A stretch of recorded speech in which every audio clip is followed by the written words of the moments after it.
আসসালামু আলাইকুম বন্ধুরা। নাওরিয়া আজও 3.5 ঘন্টার মতো তার মায়ের সাথে ঝগড়া করেছে। ঝগড়াঝাটির রীতি টেনে সে ঘুমানোর জন্য মশারি টাঙাচ্ছে, কিন্তু ঝগড়া রীতি তার মা এখনও টানতে নারাজ। তিনি তার এই আহাজারি চালিয়ে নিয়ে যাবেন রাত 11টা পর্যন্ত। ঝগড়ার টপিক একটাই, আর তা হলো বিয়ে। বিয়ে নিয়ে অবশ্য নাওরিয়াহের কোনো মাথা ব্যথা নেই। মাথা ব্যথা হলো পাত্রকে নিয়ে। মশারি টানানো শেষ করে হাজারো চিন্তা সাথে নিয়ে বালিশে মাথা রাখল নাওরিয়া।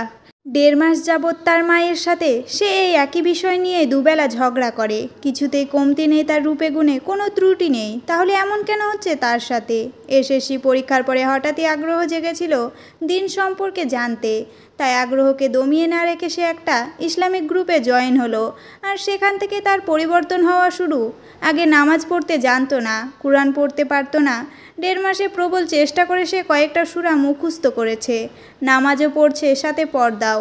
মাকে সে এটাও জানিয়েছে সে হাফেজা হবে, তাই মাদ্রাসায় ভর্তি হবে। কিন্তু এখানেই বাদ সাধল মা মেয়ের সামনে উজ্জ্বল ভবিষ্যৎ, মেধাবী ছাত্রী। তার কি এরকম ঘোমটা দিয়ে বসে থাকা মানায়? মেয়ের সাথে যুদ্ধে পরাজিত হয়ে ক্ষোভ নিয়ে মেয়েকে বিয়ে দিয়ে দেওয়ার পরিকল্পনা এঁটেছে। আজকে ভালোভাবে মেয়েকে বোঝাতে গেলে মেয়ে তার শান্তভাবে ছেলে কেমন জানতে চাইলে তিনি জানালেন নাম নীলাভ্র। মাস্টার্স ফাইনাল পরীক্ষা দিবে, সুন্দর স্মার্ট, বাবা মার অজস্র সম্পদ। তাহলে দেরি কেন? নাওরিয়া স্পষ্ট ভাষায় জানিয়ে দিল সে এমন কাউকে বিয়ে করবে যে তাকে দিনের পথে চলতে সাহায্য করবে, ইসলামিক নিয়মে জীবন চলাবে। এতেই খেপে গেলেন তার মা। ঠিক 12টা বাজে তার মা মেয়ের নামে নালিশ তার বাবাকে দিয়ে ক্ষান্ত হলো। নাওরিয়া ঘুমায়নি এখনও।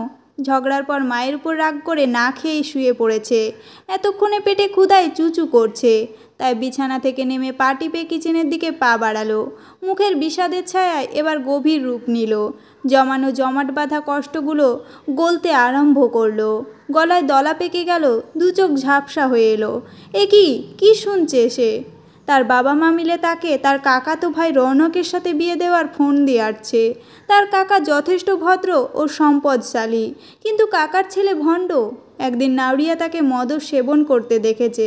কিচেনের পাশের রুমটা তার বাবার হওয়ায় সে স্পষ্ট সব কিছু শুনতে পারছে।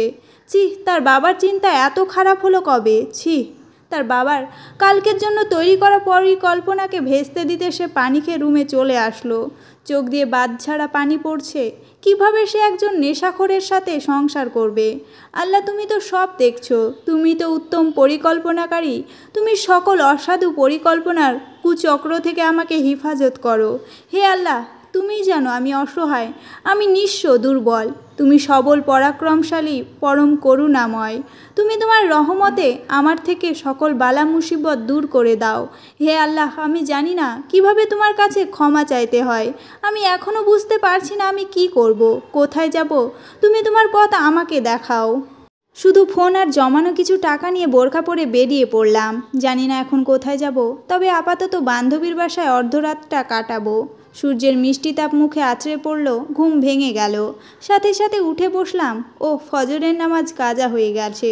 ঝটপট কাজা পরে নিয়ে বোরখা পরে ফেললাম। আমার ফ্রেন্ড ওহি অবাক চোখে শুধু তাকিয়ে আছে, কিছু বলছে না। অবশেষে তাকে পুরোটা বলতে বাধ্য হলাম। তারপর বলল ময়মনসিংহ তার বোনের বাড়ি, সেখানে চলে যেতে। আমিও সায় দিলাম। আন্টিকে কোনো মতে ব্যস্ততা দেখিয়ে শুধু একটা রুটি মুখে পুরে বের হয়ে এলাম।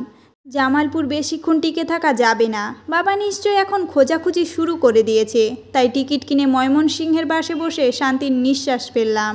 সোনালি চিকচিক রোদ গাছগাছালির ফাঁক দিয়ে লুকোচুরি খেলে নাওরিয়াহের মুখে পড়ছে। কিছুক্ষণ ভালো লাগলেও রোদের তাপের প্রখরতা তীব্র হতে থাকার কারণে জানালা অফ করে চোখ বন্ধ করলো সে। ভাবনা ঝুলিতে ভরে গেল হাজারো প্রশ্ন। মা কি কাঁদছে এখন? বাবা কি তার ভুল বুঝতে পারতেছে? কিন্তু হায়, এসব প্রশ্নের উত্তর যে জানা নেই। মনের অজান্তে চোখের কার্নিশে চিকচিক করতে থাকা নোনা জল ফোঁটায় রূপ নিয়ে গড়িয়ে পড়ল, যা সকলের অগোচরে নিকাবের ভেতরে শুভ্র মসৃণ গালে লেপ্টে মিশে গেল। হ্যালো, শুনছেন? আমি পাশে বসলে আপনার কোনো অসুবিধা হবে? নাওরিয়া চোখ খুলে পাশে ফিরে তাকালো। ছাই রঙের পাঞ্জাবি পরা শ্যামবর্ণের পুরুষটি তাকে উদ্দেশ্য করে বাণীটি ছুঁড়েছে। নাওরিয়াহের অনুমতি না পেয়ে লোকটা সিটের মাথায় হাত রেখে দাঁড়িয়ে রইল। নাওরিয়াহ পাত্তা দিল না। কিছুক্ষণ সময়গত হওয়ার পর লোকটার কণ্ঠস্বর ভেসে আসলো, ওয়ালাইকুম আসসালাম। আম্মু চিন্তা করো না, আমি বাসে উঠেছি। ফের কিছুক্ষণ চুপ করে ওপাশের কথার জবাবে হয়তো বলল, আমি একদম ঠিক আছি, জ্বরও নেই, তুমি অযথা টেনশন করো না, আমি সময় মতো পৌঁছে যাব। আর হ্যাঁ, তোমাদের পছন্দ না হলে আমি আর দেখব না, এটা মনে রেখো। আসসালামু আলাইকুম। নাওরিয়াহের গিল্টি ফিল হলো, লোকটা অসুস্থ ছিল, এখন আবার টিকিট কেটে সিট পেয়েও দাঁড়িয়ে যাচ্ছে। না, দুনিয়ায় ভালো লোক এখনও আছে। একটা অচেনা রমণীর অনুমতির এতটা মূল্য, যে এতটা মূল্য দিতে পারে তাকে ভরসা করে হয়তো পাশে জায়গা করে দেওয়াই যায়। আপনি চাইলে বসে যেতে পারেন, এমনিতেও এতটা সময় দাঁড়িয়ে গেলে পা ব্যথা হয়ে যেতে পারে। আচ্ছা, অনুমতি পেয়ে গম্ভীর কণ্ঠে বলল। আমিও গুটিসুটি হয়ে বেশ দূরত্ব বজায় রেখে বসলাম। হৃদয় স্ক্রিনে ভেসে উঠল আম্মু নামক শব্দটি।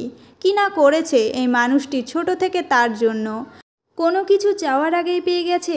বাবা মার একমাত্র কন্যা ছিল সে, তবে কেন তারা আজ তাকে ভুল বুঝে এরকম একটা নগণ্য সিদ্ধান্ত নিল? বুক চিরে দীর্ঘ নিঃশ্বাস বেরিয়ে এলো। চিৎকার করে কাঁদলে হয়তো মনটা হালকা হতো, সেটারও তো সুযোগ নেই। চোখের পানির ছোট্ট ঝর্ণা থেকে আবারও পানি বইতে শুরু করলো। হু হু শব্দ বেরিয়ে আসলো মুখ ভেদ করে। আরে কাঁদছেন কেন? কোনো সমস্যা? অপরপক্ষের উত্তর না পেয়ে আবারও প্রশ্ন করলো, বা কেঁদেই যাচ্ছেন, কিছু হয়েছে? মানুষ কি ভাববে? নাম কি আপনার? কিছু তো বলুন। নাওরিয়া নিজেকে ধরে রাখতে পারছে না। কারো কাছে শেয়ার করলে হয়তো মনটা হালকা লাগবে। সময়ের অভাবে আহিকেও পুরোটা খুলে বলতে পারেনি। কেন জানি এ লোকটাকে বিশ্বাস করতে ইচ্ছা করছে। নাওরিয়া, বাব্বা বেশ বড় নাম আপনার, কে রেখেছে? সবাই নাওরি বলে ডাকে, বাবা রেখেছে। আমি যদি ভুল না হয় তাহলে এই নামের অর্থ নিশ্চয়ই ফুলের পাপড়ি হবে, তাই না? জি, তবে নামটা কিন্তু চমৎকার। তো কাঁদছিলেন কেন, বলা যাবে? আম্মুর জন্য, নাওরি তার সরল মনে জবাব দিল।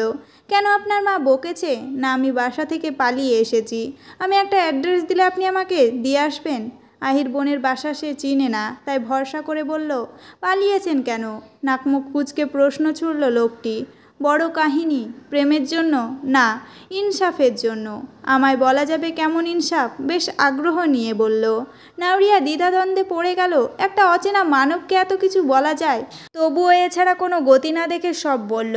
সব শুনে ভাবগতি বোঝার জন্য নাওরিয়া পুরুষটির দিকে তাকালো। হালকা চাপ দাড়ি মুখে, ললাটে চিন্তার রেখা স্পষ্ট উদীয়মান। কোনো রকম মন্তব্য না করে শ্যামবর্ণের পুরুষটি ফোনে কাউকে কল দিল। আম্মু, আজ মেয়ে দেখা ক্যান্সেল, আমি বাসায় যাচ্ছি, তোমরাও চলে আসো। ওপাশ থেকে কাউকে কিছু বলার অবকাশ না দিয়েই ফোন কেটে দিল লোকটি। অস্থির হয়ে বলল, জানেন আমি মিসকিন, কারণ রাসূলে পাক সাল্লাল্লাহু আলাইহি ওয়াসাল্লাম হাদিসে বলেছে, দুনিয়ার সবচেয়ে মূল্যবান বস্তু হলো নেককার স্ত্রী। আর আমার স্ত্রী নেই, আমি ওরহান। হাফেজ হয়েছি, মাওলানাও, এখন একজন দায়, আপাতত একটা মসজিদের ইমাম, খতিব। এত কিছুর পরেও আমি মিসকিন। আপনি কি আমাকে ধনী হওয়ার সুযোগ করে দিবেন?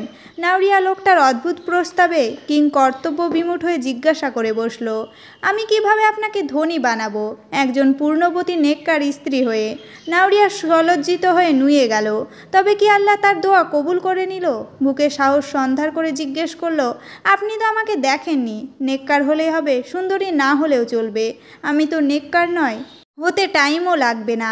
আব্বু আম্মুকে ছাড়া এরকম একটা সিদ্ধান্ত নেওয়া ঠিক হবে?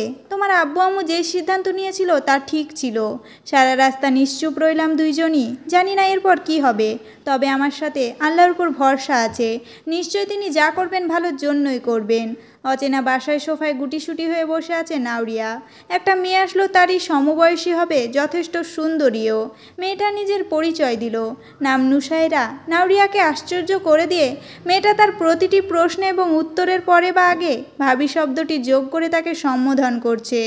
এক পর্যায়ে জিজ্ঞাসা করলো, ভাবি, ভাইয়ার সাথে আপনার পরিচয় কত দিনের? সকলে ইতস্ততভাবে উত্তর দিল নাওরিয়া। ভাবি মজা করছেন, তাই না? আমি আরও আশা করছিলাম আমার একটা রাগী ভাবি থাকবে, ভাইয়াকে সাইজ করার জন্য সে একাই যথেষ্ট হবে। কিন্তু কপাল, তোমার মতো একটা পুতুল মাইয়া এর ভাগ্যে জুটল। তোমাকে তুমি বলে ডেকেছি, এজন্য রাগ করলে? না। আচ্ছা, আমি তোমার জন্য খাবার নিয়ে আসছি। এই বলে নুসাইরা চলে গেল। কিছুক্ষণ পর বিভিন্ন খাবার সহ হাতে একটা ট্রে নিয়ে এসে বলল, ভাইয়া আজই তোমাকে বিবাহ করতে চাচ্ছে। ভাবছে সন্ধ্যার পরে ঘরোয়াভাবে আয়োজনটা হয়ে যাক। তোমার কোনো অসুবিধা আছে এতে? নাওরিয়া হাজারো চিন্তায় মশগুল হয়ে নুসাইরার কথায় দুদিকে মাথা নাড়ালো যে তার অসুবিধা নেই। বারবার মনকে প্রশ্ন প্রশ্ন করছে, সে কোনো ভুল করছে না তো? এখন নাওরিয়া বিবাহিতা। হ্যাঁ, একটু আগেই তাদের বিবাহ সম্পন্ন হয়েছে। এমনকি তার আব্বু আম্মুর উপস্থিতিতে এই সব কিছুই ওরহানের কাজ। নুসাইরাকে দিয়ে তার ফোন চুরি করে আব্বুর নম্বর নিয়ে এগুলো সব সম্ভবপর করেছে। তার আব্বুও সম্মতি দিয়েছে বিয়েতে। তার আম্মুও মরা কান্না শুরু করে দিয়েছিল মেয়েকে না পেয়ে, এখন খুশিতে কাঁদছে। নুসাইরা তার 3 পিস দিয়ে গেছে গোসল করে নেওয়ার জন্য। সারাদিনের ক্লান্তি যেন গোসলের পানিতেই ধুয়ে গেছে, হালকা লাগছে শরীরটা। নুসাইরা এসে তার ভাইয়ার রুম দেখিয়ে দিয়ে বলেছে, যাও, ভাইয়া ওয়েট করছে। বাসর ঘরে মেয়েরা বরের জন্য ওয়েট করে আর ভাইয়া বউয়ের জন্য ওয়েট করছে। আমাদের বাসায় আসছো, আরও অনেক কিছু দেখবা, যাও যাও। নুসাইরা চলে গেল। নাওরিয়া ওড়নাটা ঠিকঠাক করে রুমে ঢুকে দেখলো ওরহান দাঁড়িয়ে আছে জায়নামাজ হাতে নিয়ে। নাওরিয়া রাজ্যের অস্বস্তি নিয়ে মৃদু স্বরে সালাম দিল। ওরহান সালামের জবাব দিতে দিতে দুটো জায়নামাজি বিছালো, তারপর ঘুরে নাওরিয়াহের দিকে তাকালো। নাওরিয়া তখন নিচের দিকে তাকিয়ে আছে। ওরহান সামনে অগ্রসর হয়ে নাওরিয়াহের দিকে হাত বাড়িয়ে বলল, চলুন মুসাফা করা যাক। নাওরিয়া তার হাত দুটো ধরে সামনে বাড়িয়ে দুজোড়া হাত একত্রিত করল। তারপর মুসাফার দোয়া পড়তে গেলে ওরহান বলে উঠল, মুসাফা করার সময় চোখে চোখ রাখতে হয়, উপরে তাকান। নাওরিয়া লজ্জা পেল। ওরহানের চোখে তাকালো, দোয়া পড়ল। কি অসম্ভব মায়া লোকটার মুখে। তোমার নাম ফুলের পাপড়ি রাখা মোটেই ঠিক হয়নি, বুঝলে? কেন? নাওরিয়া চমকে জিজ্ঞেস করল। লোকটা সকালে তার নামের প্রশংসা করেছে। আমি তোমাকে ফুল বলে ডাকলে তুমি রাগ করবে? নাওরিয়া অতি খুশি আর লজ্জায় সব অনুভূতি একত্রিত করে নিচে তাকিয়ে কেঁদে দিল। মনে মনে আওড়ালো, নিশ্চয়ই আল্লাহ তাআলা সর্বোত্তম পরিকল্পনাকারী। সমাপ্ত।